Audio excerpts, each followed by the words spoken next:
ஒட்டுமொத்த உலகத்தையும் மகிழ்ச்சி தரும் விழா என்றால் அது நம்முடைய கிறிஸ்துமஸ் விழா மட்டும்தான். கடந்த ஆண்டு கிறிஸ்துமஸ் விழா ஒன்றில் கலந்து கொண்டு நானும் ஒரு கிறிஸ்துவன்தான் என்று பெருமையாக சொன்னேன். உடனே சங்கிகளுக்கு பயங்கர வயிற்றெரிச்சல். மீண்டும் நான் உங்கள் முன்பு சொல்கிறேன், இதை சொல்வதில் நான் ரொம்ப பெருமைப்படுகிறேன்.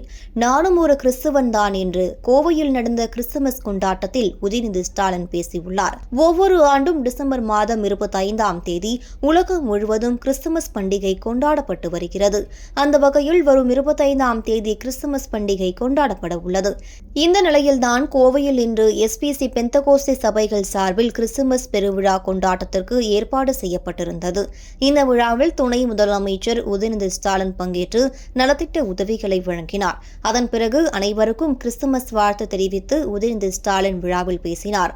அப்போது அவர் கூறியதாவது, திமுக சார்பிலும் நம்முடைய முதலமைச்சர் முத்துவேல் கருணாநிதி ஸ்டாலின் சார்பிலும் உங்கள் அனைவருக்கும் இனிமையான கிறிஸ்துமஸ் வாழ்த்துக்களை தெரிவித்துக் கொள்கிறேன். இங்கு நீங்கள் ஆயிரக்கணக்கானவர்கள் கூடியுள்ளனர். நீங்கள் கிறிஸ்துமஸ் மகிழ்ச்சியில் கூடியிருக்கீங்க. எங்கு பார்த்தாலும் நட்சத்திரங்கள் ஜொலித்துக் கொண்டிருக்கின்றன. வண்ண விளக்குகள் மின்னிக் கொண்டிருக்கின்றன. எல்லோரது முகத்திலும் ஒரு சிரிப்பு இருக்கிறது.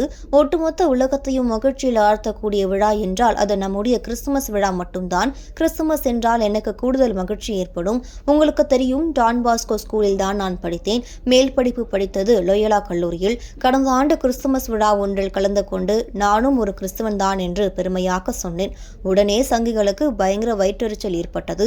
மீண்டும் நான் உங்கள் முன்பு சொல்கிறேன், இதை சொல்வதில் நான் ரொம்ப பெருமைப்படுகிறேன்.